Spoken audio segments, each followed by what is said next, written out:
இந்திய அரசியலமைப்பின் எந்தப் பிரிவு தீண்டாமை ஒழிப்பு பற்றி கூறுகிறது? ஏ.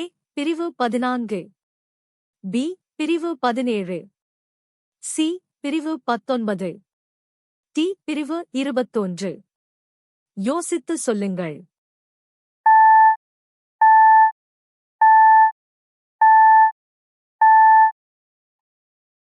சரியான விடை பி. பிரிவு 17. இந்திய குடியரசுத் தலைவரை தேர்ந்தெடுக்கும் தேர்தல் குழுவில் யார் இடம்பெறுவதில்லை?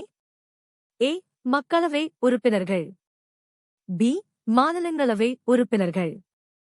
சி. மாநில சட்டப்பேரவை உறுப்பினர்கள். டி. மாநில சட்ட மேலவை உறுப்பினர்கள். யோசித்து சொல்லுங்கள்.